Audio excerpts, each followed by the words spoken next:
الحمدللہ رب العالمین والصلاة والسلام علی سید الانبیاء والمرسلین والصلاة والسلام علی آباء سید الانبیاء والمرسلین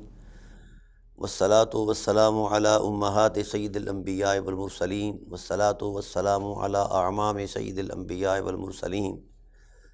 لا سیما افضل البشر بعد الانبیاء بالقول الغالب خیر الناصرین سیدنا ابو طالب علیہ الصلاۃ والسلام وعلی آلہ واصحابہ واہل بیتہ وعطرتہ وعشیرتہ اجمعین، اما بعد فاعوذ باللہ من الشیطان الرجیم، بسم اللہ الرحمن الرحیم، اہدنا الصراط المستقیم صراط الذین انعمت علیہم غیر المغضوب علیہم ولا الضالین، آمین۔ صدق اللہ مولانا العظیم وبلغنا رسولہ النبی العظیم الرؤوف الرحیم، ان اللہ وملائکتہ یصلون علی النبی یا ایہا الذین آمنوا صلوا علیہ وسلموا تسلیما، اللہم صل علی سیدنا مولانا محمد وعلی آل سیدنا مولانا محمد کما صلیت علی ابراہیم وعلی آل ابراہیم انک حمید مجید، اللہم بارک علی محمد وعلی آل محمد کما بارکت علی ابراہیم وعلی آل ابراہیم انک حمید مجید، الصلاۃ والسلام علیک یا سیدی یا رسول اللہ وعلی آلک واصحابک یا سیدی یا حبیب اللہ، الصلاۃ والسلام علیک یا سیدی یا خیر خلق اللہ وعلی آلک واصحابک یا سیدی یا زینت عرش اللہ۔ حمد و صلاۃ کے بعد انتہائی واجب القدر حاضرین و ناظرین، بحمد اللہ تعالی ہماری سلسلہ وار گفتگو قرآن اور اہل بیت علیہم السلام کے حوالے سے جاری اور ساری ہے۔ آج بحمد اللہ تعالیٰ، اللہ تعالیٰ کے فضل و احسان سے ہم رمضان المبارک کے رحمتوں کے 5ویں یوم میں داخل ہو چکے ہیں۔ حضور عظمت الہی میں دعا ہے کہ اللہ تعالیٰ ہمیں اپنی ان رحمتوں سے مالا مال فرمائے اور فضل و احسان سے مالا مال فرمائے، رمضان المبارک کی برکتوں سے مالا مال فرمائے،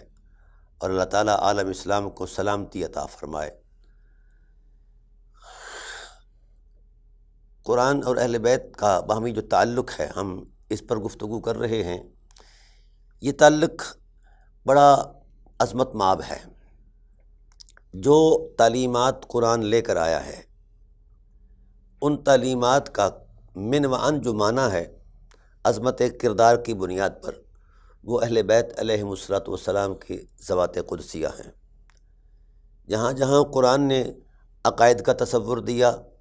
عقیدے کی پختگی اور عظمت یقین کی انتہا پر اگر کوئی وجود ہے تو وہ اہل بیت علیہم السلام کے نفوس قدسیہ ہیں۔ جہاں جہاں قرآن کریم نے اخلاق کی تعلیم دی اور انسانیت کو سنوارنے کے لیے اخلاق عالیہ کا تقاضا کیا، تو عملاً اس کی جو تفسیر ہے من و عن معنی قرآن کے طور پر، وہ اہل بیت علیہم السلام اس مرتبے پر نظر آئے جس سے آگے اس عظمت کا کوئی تصور بھی نہیں کر سکتا۔ تو ایسے ہی وفا اور ایثار کی عظمت کا جب قرآن تقاضا کرتا ہے، وَالْمُوفُونَ بِعَهْدِهِمْ إِذَا عَاهَدُوا وَالصَّابِرِينَ فِي الْبَأْسَاءِ وَالضَّرَّاءِ وَحِينَ الْبَأْسِ أُولَٰئِكَ الَّذِينَ صَدَقُوا وَأُولَٰئِكَ هُمُ الْمُتَّقُونَ۔ اے حبیب، کچھ بلند بخت ایسے ہیں جو اہل وفا ہیں۔ خاص کر ان وفاؤں کی عظمت یہ ہے کہ حالات جب انسان کو توڑ کر رکھ دیتے ہیں تو وہ صاحبان وفا وہاں بھی ثابت قدمی کے ساتھ میدان میں اتر کر عظمت وفا کا کردار دیتے ہیں، اور عظیمت مآب کردار کا اسوہ بن کر امت کو دعوت دیتے ہیں اپنی کردار و عظمت کی روشنی میں کہ آؤ، اسلام کی بقا کے لیے یہ ہے، اور یہ کردار ہی عظمت کردار ہے۔ تو یہاں بأسا درہ حین البأس 3 تصور دیے گئے ہیں۔ مشکلات کے وقت، حالت جنگ ہو، یا انتہائی کرب کے عالم میں جو شخص وفا کرتا ہے خدا سے، رسول سے، قرآن سے اور دین سے، تو اللہ تعالیٰ فرماتے ہیں اولئک الذین صدقوا، یہی وہ لوگ ہیں جو اپنی عظمت یقین میں بھی سچے ہیں اور قول لا الہ الا اللہ میں بھی سچے ہیں، یعنی توحید باری تعالیٰ کے قول میں بھی سچے ہیں، اور یہی وہ لوگ ہیں اولئک ھم المتقون کہ تقوی کی عظمت ان پر ناز کرتی ہے، یہی متقی ہیں۔ تو اللہ تعالیٰ کی ذات والا صفات نے اس اسلام کی تصدیق کی ہے جو حقیقی معنوں میں اسلام ہے، جو خوشحالی کے حالات میں زندگی کا بتانا یا آداب معاشرت کا قائم رکھنا یا جناب والا دیگر معاملات میں اترنا یہ آسان ہے، لیکن جب تنگی کے حالات ہوں تو پھر عظمت وفا میں اترنا یہ انتہائی مشکل ہے۔ تو اس لیے اللہ تعالیٰ کی ذات والا صفات نے پذیرائی ان حالات کی فرمائی ہے اور ان حالات کو معیار قرار دیا ہے کہ جو بأسا درا حین الباس، مشکل ترین وقت، حالت جنگ کے حالات میں اور دیگر ایسے معاملات میں جو شخص کردار دیتا ہے وفادار بن کر، اللہ تعالیٰ اس کے صدق کی تصدیق کرتے ہیں اور اسے صادق کہتے ہیں اور اسے متقی کہا جاتا ہے۔ ناظرین کرام، اسی طرح ہماری تہذیبی اقدار ہیں، تمدنی معاملات ہیں، قومی معاملات ہیں، بین الاقوامی معاملات ہیں، جہاں کہیں بھی اسلام نے ان آفاقی تعلیمات کا تصور دیا ہے، ان تمام آفاقی تعلیمات کے تصور پر اگر کوئی شخص من و عن بطور معیار نظر آتا ہے تو وہ اہل بیت علیہ السلام کی ذات والا صفات ہیں۔ اور ان تمام تصورات میں سب سے پہلا عنوان جو ہے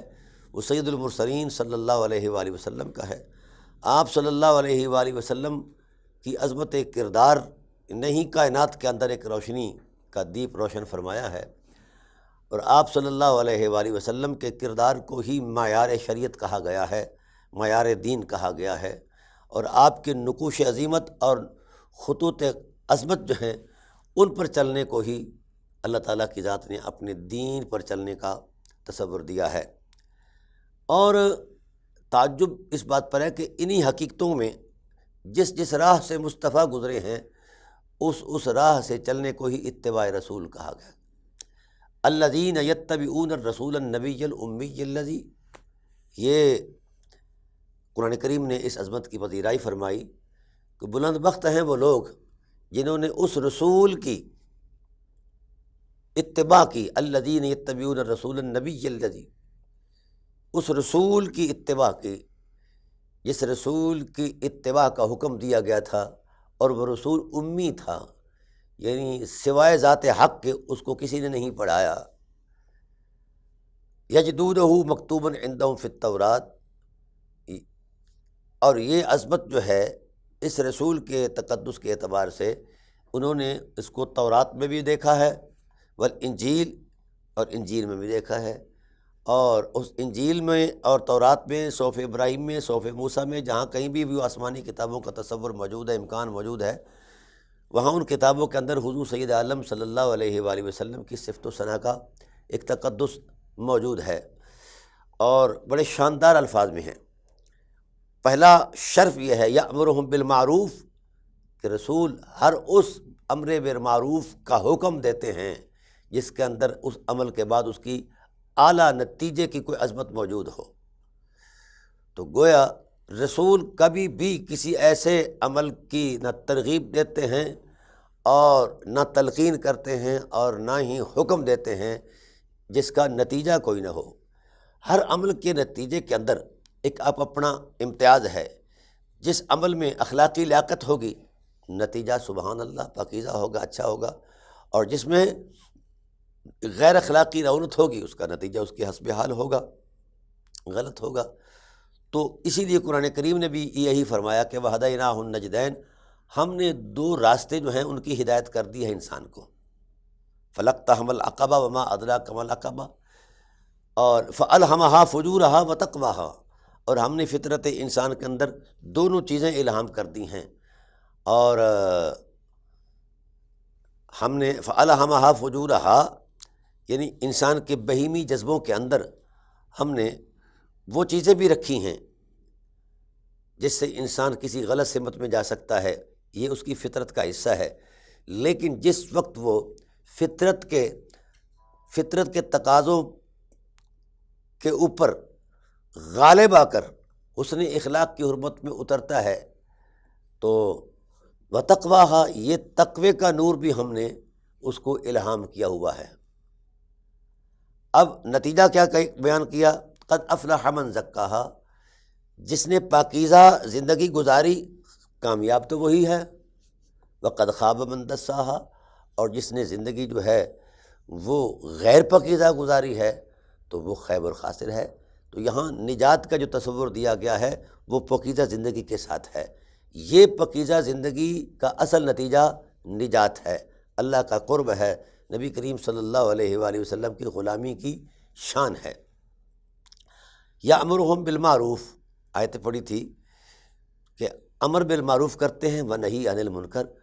اور ہر وہ بات جو انسانی وقار کے خلاف ہے، منکر ہے، اس سے وہ منع کر دیتے ہیں۔ یہ بنیادی وصف تھا سرکار دو عالم صلی اللہ علیہ وسلم کا، جو تورات کے سینے بھی محفوظ تھا، انجیل اور زبور کے سینے بھی محفوظ تھا، اور پہلی ساری آسمانوں کتابوں میں بھی محفوظ تھا، اور گواہی قرآن نے دی ہے۔ اور آگے فرمایا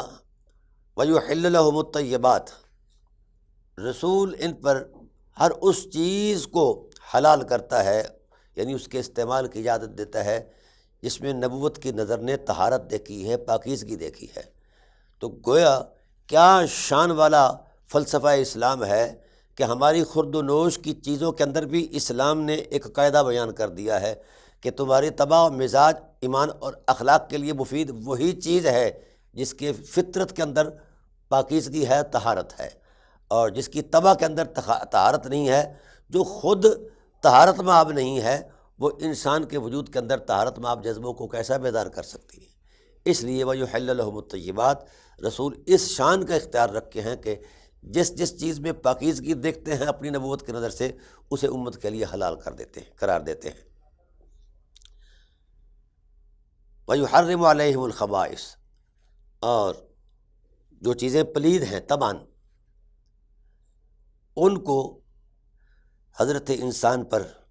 حرام قرار دے دیا، امت مصطفیٰ صلی اللہ علیہ وسلم پر، مسلمانوں پر حرام قرار دے دیا۔ وجہ کیا ہے؟ کہ ان چیزوں کے استعمال سے انسان کی حمیت ختم ہو جاتی ہے، وقار ختم ہو جاتا ہے، غیرت ختم ہو جاتی ہے، تقدس ختم ہو جاتا ہے، شرافت ختم ہو جاتی ہے، اور وہ حرمت ختم ہو جاتی ہے جس حرمت کے لیے انسان کو صاحب کردار بنا کر پیدا کیا گیا ہے۔ تو گویا اس اعتبار سے یحل لهم الطیبات ویحرم علیہم الخبائث ویدع عنہم اصرہم، اور اس رسول کی شان یہ ہے کہ جس بوجھ کے نیچے امت دب جاتی ہے، مصطفیٰ کریم علیہ السلام اپنی نبوی طاقت سے اس بوجھ کو اتار کر پھینک دیتے ہیں، خواہ وہ بوجھ رویوں کا ہو، خواہ وہ بوجھ گناہوں کا ہو، کوئی بھی بوجھ ہو، رسول اپنی طاقت نبوت سے امت کو اس جکڑے ہوئے بوجھ سے چھڑا دیتے ہیں اپنی سیرت کے نور سے، اور اپنی عظمت کے تعلیمات، عظمت مآب تعلیمات کے حوالے سے رسول صلی اللہ علیہ وآلہ وسلم ان کو چھڑا دیتے ہیں، آزاد کرا دیتے ہیں کہ آؤ اب آزاد فضا میں سانس لو، کیونکہ آزاد فضا یہی ہے کہ اس کے اندر اللہ وحدہ لا شریک کی قربت میسر آتی ہے۔ جو بندہ خواہشات کو توڑتا ہے، خواہشات نفس کی زنجیروں کو توڑتا ہے، وہ آزاد ہو جاتا ہے، اور جو شخص خواہشات نفس کی زنجیروں کے ساتھ بندہ رہتا ہے وہ آزاد نہیں رہتا، وہ نفس کا غلام ہے، خدا کا بندہ نہیں ہے۔ اچھا فرمایا وَيَدْعُ عَنْهُمْ إِسْرَهُمْ، جو جس چیز کے بوجھ نے ان کو دبوچ رکھا ہے وہ ان کو اتار کر پھینک دیتا ہے، یہ طاقت ہے نبوت کی۔ وَالْأَغْلَالَ الَّتِي، اور وہ زنجیریں جس میں وہ جکڑا ہوا ہے ان کو توڑ دیتا ہے۔ تو ناظرین کرام، یہ بات بڑی سادہ سی ہے۔ فَالَّذِينَ آمَنُوا بِهِ، بلند بخت ہیں وہ لوگ جنہوں نے رسول کی ذات کے ساتھ اس تصور عظمت کے اندر اپنی وابستگی کا اظہار کیا اور جڑ گئے رسول اللہ صلی اللہ علیہ وسلم کی ذات کے ساتھ، اور وَعَزَّرُوهُ، پھر رسول صلی اللہ علیہ وسلم کی عزت اور تکریم میں بھی اتر گئے، یعنی ان کے ہر حکم کو حکم خدا مانا، اور ان کے ہر عمل کو شریعت کی دلیل مانا، ان کے ہر احساس کو صاحب تکریم مانا۔ تو اس تصور میں جس وقت کوئی اترتا ہے تو وحدہ لا شریک بڑا خوبصورت نظارہ بیان فرما رہے ہیں۔ فالذین آمنوا بہ وعزروہ، پھر فرمایا ونصروہ، پھر جس تبلیغ کو لے کر، جس طرز حیات کو لے کر رسول اٹھے ہیں کائنات کو روشنی عطا کرنے کے لیے۔ اگر کوئی شخص اس طرز حیات میں مزاحمت کرتا ہے اور طہارت مآب زندگی کے مد مقابل آ کر مخل ہونا چاہتا ہے، لوگوں سے اس حالات میں الجھتا ہے پھرتا ہے، تو پھر اللہ وحدہ لا شریک ارشاد فرماتے ہیں وہ بندے فالذین آمنوا بہ، جو رسول اللہ صلی اللہ علیہ وسلم کی ذات پر اس تقدس مآب جذبوں کے ساتھ ایمان لے آئے کہ وہ سب حرمتوں کا احترام کریں گے اور اخلاق عالیہ کی طرف گامزن رہیں گے، تو ان لوگوں کی بابت فرمایا کہ یہ وہ مقدس لوگ ہیں، یہ وہ محترم لوگ ہیں کہ وَنَصَرُوهُ وَاتَّبَعُوا النُّورَ الَّذِي، انہوں نے رسول اللہ صلی اللہ علیہ وسلم کے اس مشن میں رسول کی مدد بھی کی، اور ساتھ ساتھ وَاتَّبَعُوا النُّورَ الَّذِي، اس نور کی اتباع کی جو رسول کے سینے پر نازل ہوا ہے۔ یعنی قرآن کریم نے جو کچھ بھی فرمایا ہے اس کے اندر من معن اتر جاتے ہیں، اسی کو لباس، اسی کو ہر شے بنا لیتے ہیں اور اسی کے دامن میں چھپ کر زندگی بتاتے ہیں۔ رسول اللہ صلی اللہ علیہ وآلہ وسلم کی اطاعت میں ایک لمحہ کے لیے بھی ادھر ادھر نہیں ہوتے۔ انزل ما اولئک هم المفلحون، اب سرٹیفائیڈ کر دیا، یہ ایک اعلان کر دیا، یہی وہ لوگ ہیں جو کامیاب زندگی بتا کر آئے ہیں، جو اللہ کے نزدیک کامیاب ہیں دونوں جہانوں میں، دنیا کے اندر بھی اور آخرت کے اندر بھی۔ دنیا کے اندر جو کامیابی کا راز ہے کہ جس وقت انسان ان تقدس مآب جذبوں میں اترتا ہے، اس بہ رسول کی حرمت میں اترتا ہے، تو اس کے ہر کردار کے اندر ایک رعنائی حسن نظر آتی ہے، ایک تقدس نظر آتا ہے، ایک شرافت نظر آتی ہے اور ایک معقولیت نظر آتی ہے۔ تو جو شخص اس کے اس طرز عمل کو دیکھتا ہے اور معاملات کے اندر شفافیت کو دیکھتا ہے، خیالات کے اندر طہارت کو دیکھتا ہے، سوچوں کے اندر عظمت کو دیکھتا ہے اور حرکت کے اندر وقار کو دیکھتا ہے، اور چونکہ وہ معمولات مفید ہیں، وہ معمولات جو ہیں وہ معاشرے کے اندر بھی مفید ہیں، فائدہ دیتے ہیں، اور انسان کی انفرادی زندگی کے اندر بھی وہ مفید ہیں اور فائدہ دیتے ہیں۔ تو جس وقت انسان طبعاً دوسرے انسان اس کو طبعاً دیکھتے ہیں کہ یہ اس کا ہر لمحہ نتیجہ خیز ہے زندگی کا اور مفید ہے، تو پھر اس کی طرف کھینچے چلے آتے ہیں اور اس کے ساتھ وابستہ ہو جاتے ہیں، اپنی محبت کا اظہار کرتے ہیں، اپنے تعلق کو قائم رکھنے کے لیے ان سے درخواست کرتے ہیں۔ جس طرح ہمارے طریقت کے ماحول میں ہوتا ہے کہ لوگ ان حقیقتوں کو دیکھ کر، ان کمالات کو دیکھ کر مشائخ کے ساتھ جڑ جاتے ہیں وہ طریقت کی عظمت میں، تو اس اعتبار سے جناب والا ان کا ہر عمل نتیجہ خیز ہوتا ہے، اور اس کا جو اخروی نتیجہ ہے وہ اللہ کی رضا ہے، اللہ کی طرف سے دیا جانے والا ثواب ہے۔ تو اس لیے دوستان محترم ہمیں توجہ دینی چاہیے قرآن کریم کی تعلیمات پر اور سید عالم صلی اللہ علیہ وآلہ وسلم کے تعلیمات پر اور آپ کی اسوے پر۔ جب ہم توجہ دیں گے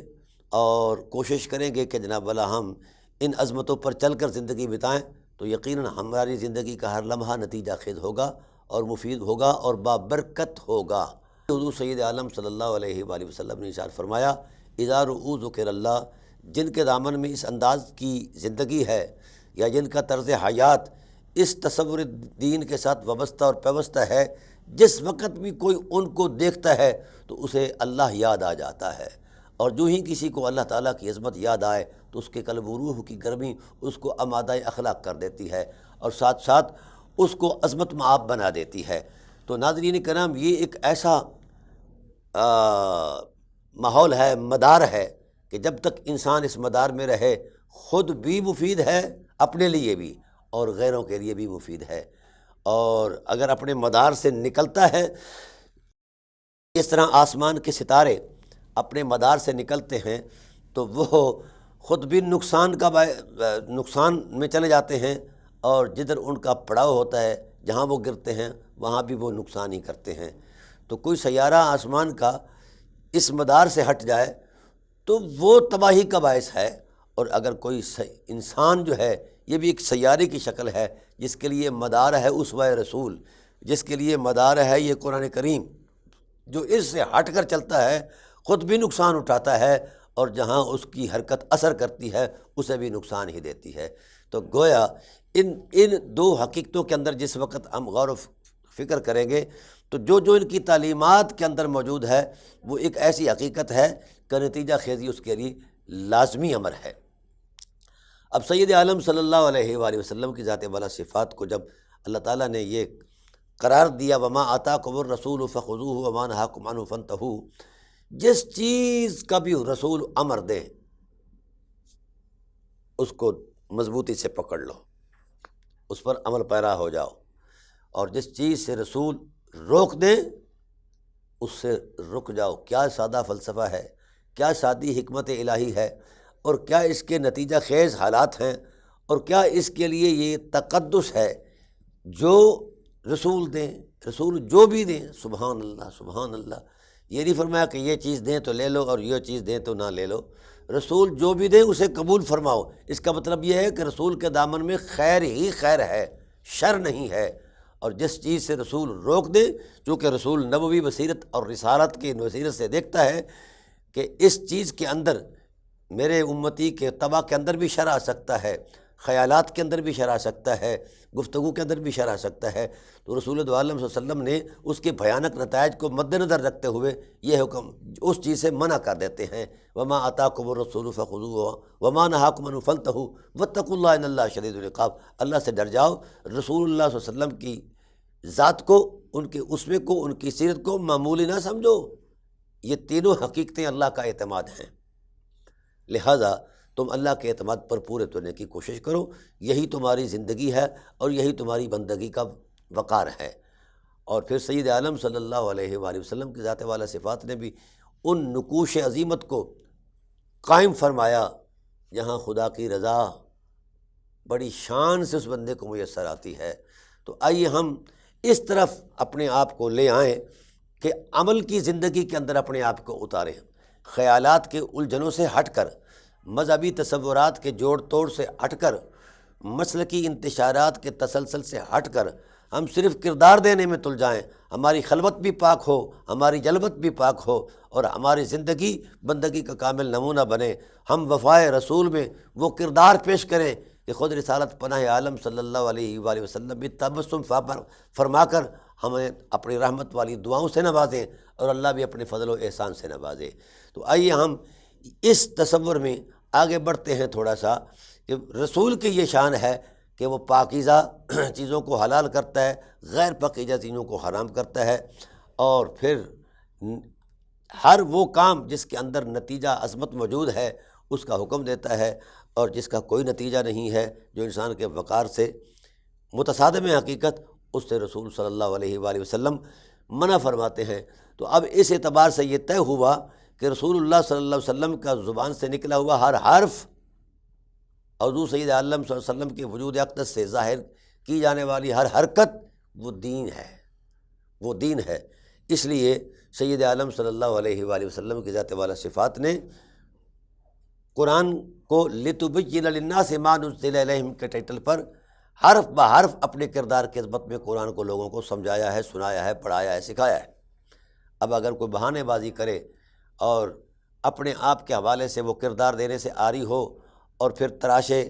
مذہب کے جوڑ توڑ کر کے جناب والا بھی جائزہ لیتا پھرے، فرقوں کا شکار ہو جائے، یا فرقہ واریت میں وہ کردار دینے لگ جائے، اور اس کا نقصان جو ہے وہ سامنے بھی ہو لیکن پھر بھی وہ باز نہ آئے اپنے مفاد کی خاطر، تو پھر اس سے برا انسان کوئی نہیں ہے کہ جس حقیقت کے لیے زندگی عطا کی تھی اس حقیقت سے یہ ہٹا آیا ہے اور اس کے مقابل طاقت بن کر کھڑا ہو گیا ہے۔ تو دوستان محترم، یہ وہ تھی وہ سادہ حقیقت جس حقیقت نے ہمیں یہ بصیرت عطا کی ہے کہ رسول اللہ صلی اللہ علیہ وسلم کی ذات کے بغیر اور قرآن کریم کی روشن آیات کے بغیر نہ زندگی ہے، نہ بندگی ہے، نہ اس کی کوئی حقیقت ہے، نہ انسانی شرافت ہے اس میں، نہ اس کا کوئی وقار ہے، نہ اس کی کوئی حمیت ہے، بلکہ انسانیت سے ہی انسان دور ہو جاتا ہے۔ اب یہ دو حقیقتیں تو ہمارے سامنے موجود ہیں۔ جب حضور سید عالم صلی اللہ علیہ وآلہ وسلم وصال فرمانے لگے تو آپ کے وصال پرملال کے وقت جو حالات پیدا ہوئے وہ انتہائی ناگوار تھے اور نہ گفتبے تھے، لیکن اس کے باوجود بھی امت سنبھلی، صاحبان کردار نے آگے بڑھ کر کردار دیا، اور دین کی حفاظت کی، قرآن کی حفاظت کی، رسالت کی حفاظت کی، اور سید عالم صلی اللہ علیہ وسلم نے ایسے ہنگامی حالات کے اندر بھی تعلیمات جاری فرمائی تھیں، اس سے پہلے کہ جب وہ وصال فرمانے لگے، اس سے پہلے وہ ساری چیزیں بیان فرما دی تھیں۔ اور یہ بات یہی غلط ہے کہ فلاں چیز رسول سے چھوٹ گئی، فلاں چیز نہیں بتائی، فلاں چیز چھڑوا دی گئی۔ بھائی یہ وہ چیزیں ہیں جو ہمارے مذہبی ماحول کے اندر جوڑ توڑ، ذہنی جوڑ توڑ کے علاوہ ان کی کوئی حقیقت نہیں۔ یہ کیسے ہو سکتا ہے؟ قرآن کیسے گواہی دے سکتا ہے؟ الیوم اکملت لکم دینکم واتممت علیکم نعمتی ورضیت لکم الاسلام دینا، کہ آج دین مکمل ہو گیا ہے۔ اگر کچھ رہ گیا تھا تو دین مکمل ہونے کی قرآن نے کیوں گواہی دی ہے؟ تو تکمیل دین کی قرآنی گواہی نے اس بات کو ثابت کر دیا ہے کہ سید عالم صلی اللہ علیہ وآلہ وسلم نے اللہ تعالیٰ کی طرف سے دیے جانے والے منصب کا حق ادا کر دیا ہے۔ امت کو اس پر اعتماد کرنا چاہیے اور چون چنا نہیں کرنا چاہیے، اور امت اس حوالے سے ایسا کردار پیش کرے۔ اور میں کئی مرتبہ اس بات کا اعادہ کر چکا ہوں کہ امت نے جب کردار دیا تھا تو اس وقت بحث نہیں تھی۔ اب چونکہ امت کردار دینے سے عاری ہو چکی ہے الا ماشاء اللہ، تو اب صرف بحث رہ گئی ہے، مذہبی تصورات رہ گئے ہیں، احتمالات رہ گئے ہیں، اور وہ کامل یقین خدائے ذوالجلال کی وحدانیت کا وہ ہمیں نصیب نہیں ہے، ہمارے پلے کچھ نہیں ہے۔ عقلاً تو ہم بعض چیزوں کو کسی حوالے سے قبول کر رہے ہیں، لیکن عملاً ہم قبول نہیں کر رہے۔ اس کی وجہ یہ ہے کہ عملاً ہم اگر قبول کریں تو اس عملاً قبول کرنے میں ایک مشقت ہے، ایک ریاضت ہے، ایک جد و جہد ہے، تو ہم اس سے عاری ہو چکے ہیں کہ جد و جہد تو کرنی نہیں ہے، لیکن اپنی خواہش سے بھی بڑا نتیجہ ضروری ہے۔ یہ کیسے ہو سکتا ہے کہ میں کام بھی نہ کروں اور حسب خواہش، بلکہ خواہش سے بھی بڑا نتیجہ اس کا تقاضا کروں کہ وہ اللہ تعالیٰ مجھے عطا فرما دے؟ یہ تو مذاق ہے، نظم انسانیت کے بھی اور نظم شریعت کے بھی ساتھ مذاق ہے۔ ایسا نہیں ہے، پہلے کردار ہے، اور کردار وہ عظمت ہے کہ انسان مر جاتا ہے، کردار نہیں مرنے دیتا۔ اب سید عالم صلی اللہ علیہ وآلہ وسلم کے کردار پر جب ہم نظر کرتے ہیں تو یہ کردار محض شریعت ہی نہیں ہے، بلکہ نبوت کی بطاقت یہی کردار بنا ہے۔ میں آپ کو تھوڑا سا پس منظر میں لے جانا چاہتا ہوں۔ حضور سید عالم صلی اللہ علیہ وآلہ وسلم نے جبل ابو قبیس کی چوٹی پر کھڑے ہو کر اعلان نبوت فرمایا اور دعوت دی، قولوا لا الہ الا اللہ تفلحوا، کہا لا الہ الا اللہ کہو فلاح پا جاؤ گے۔ تو لوگوں نے کہا انک لمجنون، ہم نہیں مانتے، یہ تو پاگلوں والی باتیں ہیں۔ یہ قرآن پاک کے اندر یہ چیزیں موجود ہیں۔ آپ صلی اللہ علیہ وآلہ وسلم نے ارشاد فرمایا کہ تمہارے ماننے کے لیے کون سا معیار درکار ہے؟ انہوں نے کہا کہ کوئی معجزہ دکھاؤ۔ تو آپ صلی اللہ علیہ وسلم نے ایک نہیں کئی معجزے دکھائے، یعنی انگلیوں سے پانی کے چشمے جاری فرمائے اور چاند کو توڑا وغیرہ وغیرہ۔ اس طرح کے اعجازات جب ظہور پذیر ہوئے تو اب ان کے پاس کوئی دلیل نہیں تھی کہ اس پر کوئی اعتراض کرتے، سوائے اس کے کہ وہ ہٹ درمی سے کہہ رہے تھے کہ ان ھذا الا سحر مبین، یہ تو کھلا ہوا جادو ہے۔ تو گویا اب حضور سید عالم صلی اللہ علیہ وسلم کے اعجاز کو، معجزات کو جو جادو کہا جا رہا ہے، یہ وہ ایسا تصور ہے جو جہالت کی انتہا سے بھی آگے جا کر جہالت ہے۔ بھئی اگر بات کرنی ہے کسی معقولیت میں تو رسالت کے سامنے تم کوئی دلیل ایسی پیش کرو کہ رسالت مطمئن ہو جائے اور کوئی درمیانی راستہ نکل آئے۔ تم اس طرف تو آتے نہیں ہو،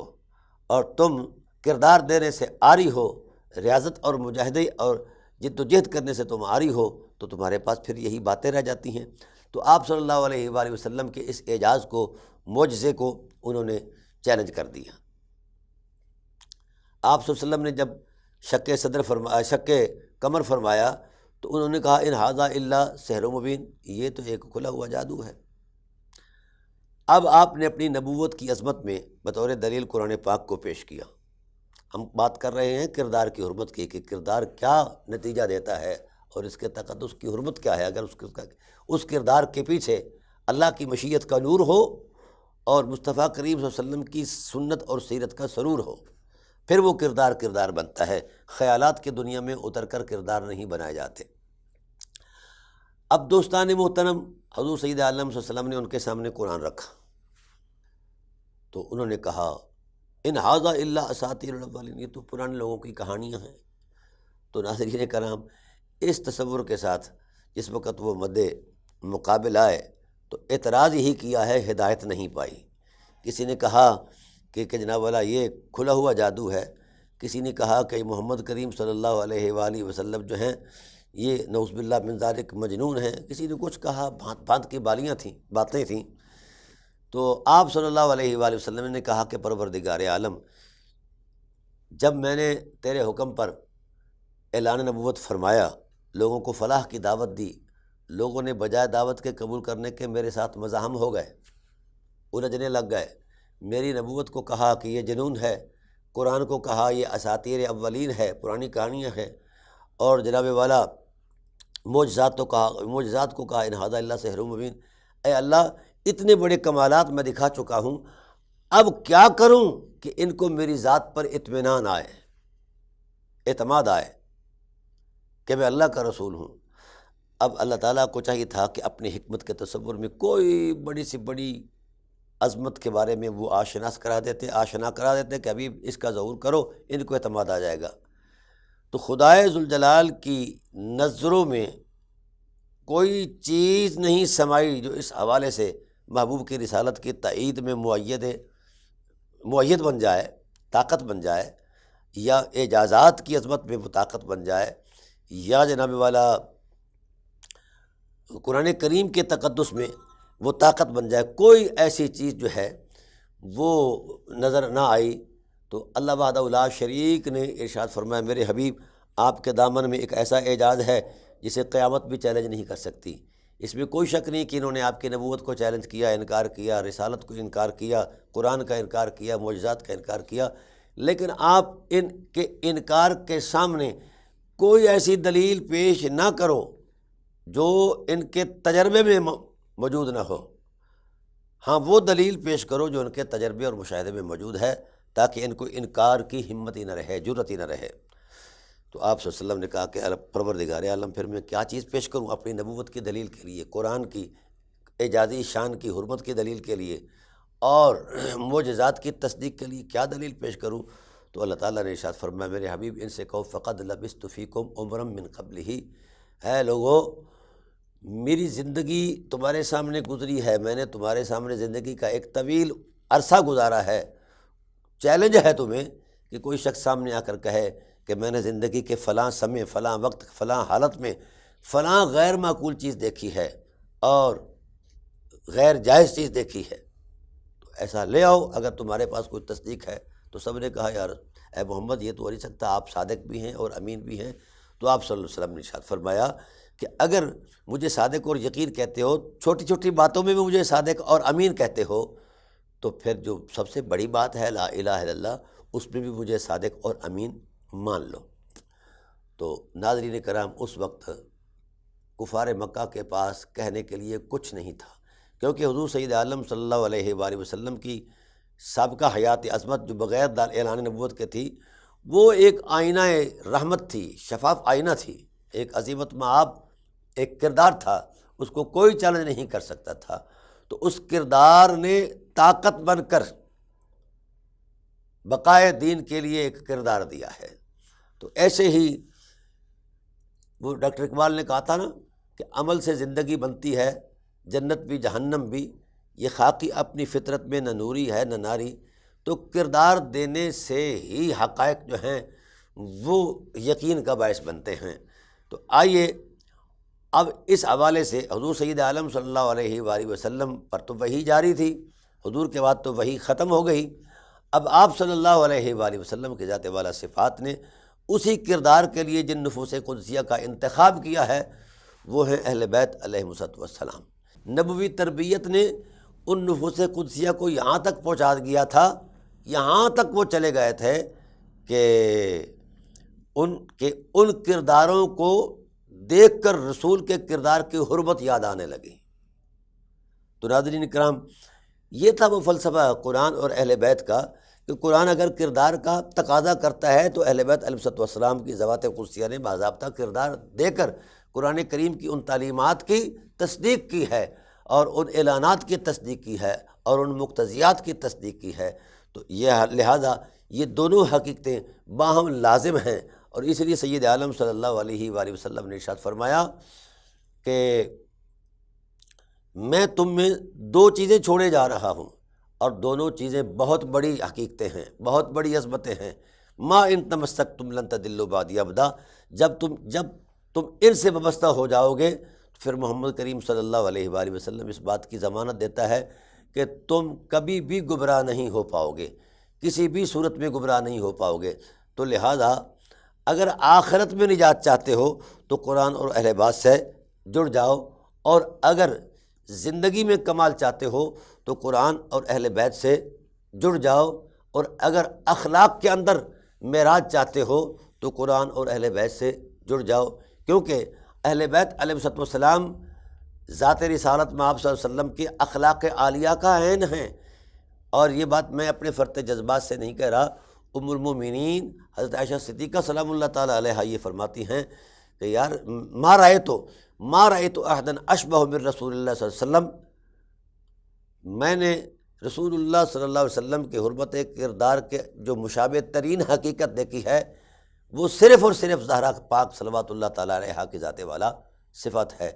تو ناظرین کرام، اب اس تصور میں جس وقت ہم اترتے ہیں تو ایک یقین کی حد تک ہمیں یقین کرنا پڑتا ہے کہ اہل بیت علیہ السلام کا کردار، اخلاق، ذوات قدسیہ ہمارے ایمان کی بھی مجبوری ہیں، اور ہمارے رویوں کی تطہیر کی بھی مجبوری ہیں، اور ہمارے اخلاق کو اخلاق عالیہ بنانے کے لیے بھی مجبوری ہیں۔ ضروری ہے کہ ہم ان کے ساتھ وابستہ ہو جائیں، امت ساری وابستہ ہو جائے، صرف سادہ تصور میں ہی وابستہ ہو جائے۔ کوئی ضروری ہے نہیں کہ ہم کسی خاص جہت کا انتخاب کریں اور اس جہت کا اعتماد جو ہے اس تصور سے ہم اہل بیت کے ساتھ وابستہ ہو جاؤ۔ نہیں، جس طرح رسول خدا صلی اللہ علیہ وسلم نے علی الاطلاق فرمایا ہے کہ میری اہل بیت ثقلین کا حصہ ہے، ثقلین کی عظمت ہے، امرین ہیں، خلیفتین ہے، اور ان کی اتباع، ان کی اطاعت میری ہی اطاعت ہے، اور میری اطاعت جو ہے وہ اللہ وحدہ لا شریک کی اطاعت ہے۔ تو اب اس اعتبار سے ہمیں جائزہ لینا ہوگا کہ ہم اس وقت کہاں کھڑے ہیں،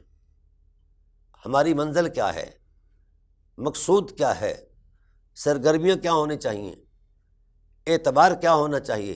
کرنا کیا چاہیے، کتنا کردار ہم نے دیا ہے اور کتنا دینا ہے، اور کتنے سے ہم دور جا چکے ہیں۔ تو دوستان محترم، یہ چیزیں جائزہ لینے کی ہیں، یہ چیزیں قابل اعتماد بنانے کی ہیں، یہ چیزیں عظمت مآب بنانے کی ہیں، لیکن ہم اس طرف آنے کی کوشش ہی نہیں کرتے،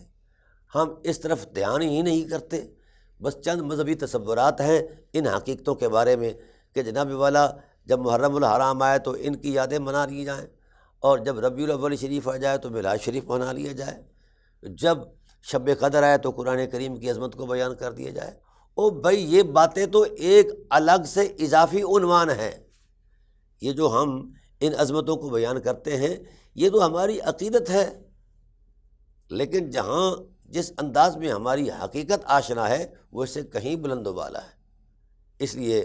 ہمیں کردار کی طرف آنا چاہیے، رویوں کی طہارت کی طرف آنا چاہیے، اخلاق کے تقدس کی طرف آنا چاہیے۔ معاشرے میں ہم وہ کردار پیش کریں کہ معاشرہ طہارت مآب بن جائے، کیونکہ اہل بیت علیہ السلام نے وہ کردار دیا ہے کہ جناب والا اس وقت کا، اس زمانے کا جو معاشرہ تھا وہ طہارت مآب بن گیا تھا۔ تو حضرت امام حسن بصری رضی اللہ تعالیٰ عنہ انہی تعلیمات کا تسلسل ہیں، جتنے بھی اولیاء کاملین ہیں وہ انہی برکات کا تسلسل ہیں، جتنے بھی علماء منتجبین ہیں، منتخبین ہیں، وہ سب اسی حوالے سے اس کا تسلسل ہیں۔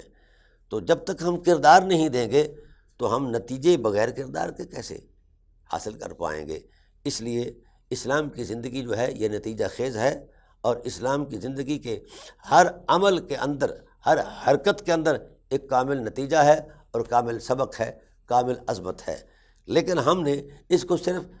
مذہب کے شعور سے پڑھا ہے، دین کے تصور سے نہیں پڑھا۔ بھائی اسلام دین ہے، مذہب نہیں ہے۔ مذہب تراشے جاتے ہیں، مذہب استدلالی قوتوں کے مرہون منت ہیں، دین کی حرمت میں تو پورا قرآن نص بن کر اترا ہے، اور پوری رسالت جو ہے نص بن کر مد مقابل کھڑی ہے، ہر طاقت کے ساتھ، ہر باطل قوت کے ساتھ، ہر باطل رویے کے ساتھ۔ تو اس لیے میں نے یہ جو آغاز کیا تھا اہدنا الصراط المستقیم، مطلب یہ ہے کہ صراط مستقیم یہی ہے، اور پہلی گفتگو کے اندر میں نے اس کی نشاندہی کر دیکھی کہ محمد اور آل محمد کا راستہ ہی صراط مستقیم ہے، اور صراط الذین انعمت علیہم، یہ بات ذہن میں رہے۔ اللہ تعالیٰ کے انعامات کی مختلف نو بنو صورتیں ہیں۔ انسان کا سانس لینا بھی اللہ کی نعمت ہے، اور انسان کا کھانا پینا، انسان جب کھاتا پیتا ہے تو وہ بھی اللہ کی نعمتیں استعمال کرتا ہے، لمحہ بلمحہ اس کے پاس نعمتیں ہیں، مالدار بھی ہے، یہ نعمت ہے۔ تو اگر اس نعمت کو انعمتا کے تصور میں پیش کریں گے تو یہ نعمتیں کافروں کے پاس بھی موجود ہیں، بلکہ ہم سے زیادہ ہیں۔ کیا پھر کفار جو ہیں، اس وقت کے جو کفار ہیں، وہ بھی انعام یافتہ ہیں؟ ایسا نہیں ہے، ایسا ہرگز نہیں ہے۔ قرآن کریم کے ہاں اس دنیا کی دولت کی، ثروت کی صرف اتنی حیثیت ہے کہ اس دنیا کی پوری کی حقیقت جو ہے وہ وما هذه الحیات الدنیا الا لہو و لعب، ایک کھیل کود ہے، اس کے علاوہ اس کی کوئی حقیقت نہیں ہے۔ حقیقی زندگی تو اخروی زندگی ہے، عصمت مآب زندگی تو اخروی ہے، لیکن وہ کب یہ عظیمت مآب اور عظمت مآب زندگی بنے گی؟ جب ہم نے انسانی معاشرے میں فرد سے لے کر معاشرے تک، افراد سے لے کر معاشرے تک ہم نے زندگی کو اسوہ رسول میں گزارا ہوگا تب۔ اب اگر انعمتا کے تصور میں کائنات کی دولتیں جمع کر دی جائیں تو قرآن کریم نے اس کو تو انعمتا کے تصور میں بیان ہی نہیں کیا۔ وہ تو متاع قلیل ہے، اس کی حیثیت ہی کوئی نہیں ہے۔ یہ جو دنیا ہے، قل متاع الدنیا قلیل، یہ دنیا کا مال بالکل قلیل ہے۔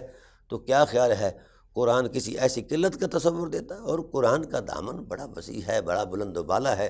لہذا قرآن کریم نے یہ جو کہا ہے نا انعمت علیہم صراط الذین انعمت علیہم، تو اس کی تفسیر بھی خود فرما دی ہے، انعم اللہ علیہم من النبیین والصدیقین والشہداء والصالحین وحسن اولئک رفیقا،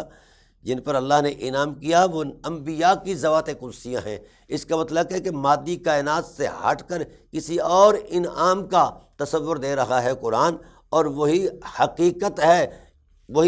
ہے جس کے لیے انسان کو وجود دیا گیا ہے، کہ انسان طہارت مآب بنے، عزت مآب بنے، عظمت مآب بنے۔ تو وہ کب بنے گا؟ جب ان راہوں سے چلے گا، ان راہوں پر چلے گا۔ اب صورتحال اس انداز میں عجیب نظر آتی ہے کہ اس دور کے اندر ہم کردار دینے سے تو عاری ہو چکے ہیں، اور ایک دوسرے پر انگشت نمائی کرتے ہیں، اور ایک دوسرے کے دینی معاملات پر مخل ہوتے ہیں اور فتویٰ بازی کرتے ہیں۔ اس کی حیثیت کیا ہے؟ یہ صرف ذہنی آوارگی ہے، اس کے علاوہ کچھ نہیں ہے۔ اصل حقیقت میں قرآن بھی موجود ہے، اور صاحب قرآن صلی اللہ علیہ وآلہ وسلم کی تعلیمات کی عظمت بھی موجود ہے۔ تو لہذا ہم سادہ عظمت کے ساتھ ادھر آ جائیں، ذہنی جوڑ توڑ، حجرہ ساز جو ہے ہماری تراش خراش، اس کو ہم دفن کر دیں، پھر جا کر یہ امت بھی بنے گی، اور قوم بھی بنے گی، ملت بھی بنے گی۔ جب تک ہم حجرہ ساز تصور دین کے ساتھ وابستہ رہیں گے تو اسی طرح رہیں گے، ہم تقسیم رہیں گے، ہم فرقوں میں رہیں گے، ہم پریشانیوں میں رہیں گے۔ انعمت علیہم آگے آیا اولئک الذین انعم اللہ علیہم، جن پر تیرا انعام ہے، یعنی انعام یافتہ کون ہے؟ من النبیین والصدیقین والشہداء والصالحین۔ یہ نبوت کیا ہے؟ یہ اللہ کی طرف سے ایک نور ہے، جس کے بارے میں کائنات بھر کے علم بھی خاموش ہیں، عالم بھی خاموش ہیں۔ کائنات کا کوئی علم اور عالم جو ہے نبوت کی کمیت اور کیفیت کو نہیں جان سکتا۔ کوئی اللہ کی طرف سے دیا ہوا انعام ہے جو صاحب نبوت جانتا ہے یا خدا جانتا ہے، اور جس پر وہ آگے چل کر وہ اپنا کردار دیتا ہے اس نبوت کی روشنی کے اندر۔ والصدیقین، اور کچھ صدیق جو ہیں وہ بھی انعام یافتہ ہیں، نبوت کے بعد صدیق ہیں۔ اب صدیق کے بارے میں جو امام اہل سنت امام ابو منصور ماتریدی رحمۃ اللہ تعالیٰ علیہ نے جو تصور دیا ہے وہ بڑا معتبر تصور دیا ہے، اور وہی حقیقت ہے۔ فرمایا صدیق وہ ہے جس نے سب سے پہلے رسول کی رسالت کی تصدیق کی ہے۔ اب ہم تاریخ کا جب جائزہ لیں گے، نو بنو تصورات ہیں نا اس حوالے سے، تشیع کے اندر بھی ہیں، تسنن کے اندر بھی ہیں نو بنو، لیکن جب حقائق دیکھتے ہیں اور مسلمات دیکھتے ہیں تو پھر حقائق اور مسلمات یہی کہہ رہے ہیں برملا کہ سب سے پہلے جن عظمتوں نے رسالت کی تصدیق کی ہے وہ اہل بیت نبوت علیہ السلام کے نفوس قدسیہ ہیں۔ حضور سید عالم صلی اللہ علیہ وسلم نے خود اس بات کی گواہی دی ہے، اولہم اقدمہم سلما، سب سے پہلے جو مجھ پر اسلام لانے والی ذات ہے انسانوں میں وہ حضرت مولا کائنات علیہ السلام کی ذات والا صفات ہے۔ تو ناظرین کرام، اب ہم جس وقت یہ جائزہ پیش کرتے ہیں، جس نے بھی درجہ بدرجہ اپنے تصور عظمت سے یہ تصدیق کی ہے، جس نے سب سے پہلے تصدیق کی ہے وہ پہلا صدیق ہے، اور حضور سید عالم صلی اللہ علیہ وسلم نے بھی ان کے بارے میں فرمایا، ان کو صدیق اکبر بھی کہا، فاروق اعظم بھی کہا۔ خود حضرت مولا کائنات علیہ السلام نے اپنی بابت کہا، انا صدیق الاکبر، انا فاروق الاعظم، میں ہی فاروق اعظم ہوں اور میں ہی جناب والا صدیق اکبر ہوں۔ تو ناظرین کرام، کیا خوبصورت جہت ہے اس حوالے سے، میں حیران ہوں کہ اس وقت مولا کائنات علیہ السلام کی عمر مبارک 12-13 سال کی ہے یا 14-15 سال کی ہے، تو جس وقت اعلان کیا گیا لا الہ الا اللہ کی حرمت کا، اور حضور سید عالم صلی اللہ علیہ وآلہ وسلم نے اپنے کاشانہ رحمت میں دعوت دی، حضرت ابو طالب علیہ السلام کی ذات والا صفات نے اہتمام کیا،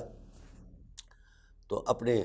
انذر عشیرتک الاقربین یعنی قرابت داروں کو دعوت دی، تو سب سے پہلے جس نے نبوت کی تصدیق کی ہے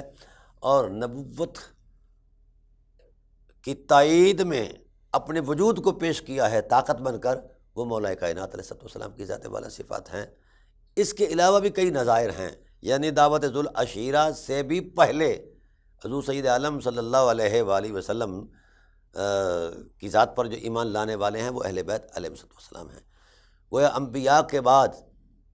سب سے پہلا، یعنی انعام نبوت کے بعد سب سے پہلا انعام جو ہے وہ شان صدیقیت کا ہے،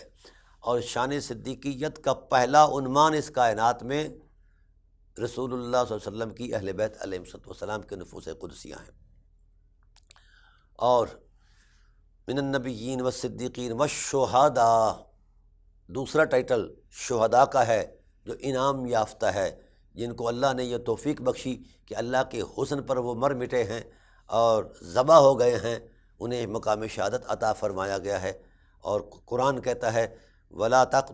تَقُولُوا لِمَنْ يُقْتَلُ فِي سَبِيلِ اللَّهِ أَمْوَاتٌ، جو اللہ کی راہ میں مارے جائیں ان کو مردہ نہ کہو، وہ اللہ کے ہاں زندہ ہیں۔ اور ایسے ہی فرمایا وَلَا تَحْسَبَنَّ الَّذِينَ قُتِلُوا فِي سَبِيلِ اللَّهِ أَمْوَاتًا بل احیاء عند ربهم یرزقون، مردہ کہنا تو دور کی بات ہے، مردہ سوچنا بھی نہیں ہے، کیونکہ وہ اللہ کے حضور ہیں، تو جو اللہ کے حضور ہو وہ زندہ ہوتا ہے، وہ مردہ نہیں ہوا کرتا۔ تو ناظرین کرام، یہ بات، یہ فلسفہ بڑے سارے مذہبی معاملات کو طے کر گیا ہے۔ تو گویا اس اعتبار سے یہ ٹائٹل جو ہے اولاً جس کو نصیب ہوا ہے وہ اہل بیت علیہ السلام کے نفوس قدسیہ ہیں، من النبیین والصدیقین والشہداء والصالحین۔ اور تیسرا چوتھا ٹائٹل جو ہے وہ صالحین کا ٹائٹل ہے، اور صالح وہ ہے جس کے قلب و روح کی اصلاح ہو چکی ہو، جو مشیت الہی کے نور میں چل رہا ہو، جو مزاج رسول کے سرور میں چل رہا ہو، اسے صالح کہتے ہیں، اسے صالح کہتے ہیں۔ تو گویا اس اعتبار سے ناظرین کرام یہ بات طے ہوگی کہ صالحین کے سردار بھی اہل بیت علیہ السلام ہیں۔ گویا اہدنا الصراط المستقیم صراط الذین انعمت علیہم کا کامل اور پہلا معنی اہل بیت علیہ السلام کے نفوس قدسیہ ہیں، اور اہدنا الصراط المستقیم کا معنی بھی مطبوع ہونے کے تصور میں اہل بیت علیہ السلام کے ذوات قدسیہ ہیں۔ تو اب یہ پہلے خود صراط مستقیم ہیں، اور صراط الذین انعمت علیہم کی بھی پہلی تفسیر ہیں۔ اب اس اعتبار سے یہ بات بے خبار ہو گئی، جو مذہبی تصورات ہیں وہ بہت چھوٹے ہیں، جو قرآنی حقائق ہیں اصل حقیقت یہی ہیں۔ یہی حرمت ہے، یہی عظمت ہے، یہی وقار ہے، یہی تشخص ہے، یہی تکریم ہے کہ صراط الذین انعمت علیہم غیر المغضوب علیہم ولا الضالین، اے اللہ ان لوگوں کا راستہ جن پر تیرا انعام ہے۔ گویا اس انعام سے مراد دنیاوی معاملات نہیں ہیں، دنیاوی انعامات نہیں ہیں۔ دنیاوی اپنا انعامات اگر آیت کا مصداق ہوتے تو یہ تو کافروں کے پاس بھی دنیا ہے، ان کو انعام یافتہ کیوں نہیں کہا گیا؟ انعام یافتہ انہیں کہا گیا ہے جن پر اللہ راضی ہے اور وہ اللہ پر راضی ہیں۔ انشاءاللہ راضی اسی تسلسل کو ہم آگے بڑھاتے ہیں۔ اللہ تعالیٰ میری اور آپ کی حاضری کو شرف قبول سے سرفراز فرمائے۔ کل اگلی نشست کے اندر انشاءاللہ اس کا بقیہ عنوان پیش کریں گے۔ وما علینا الا البلاغ۔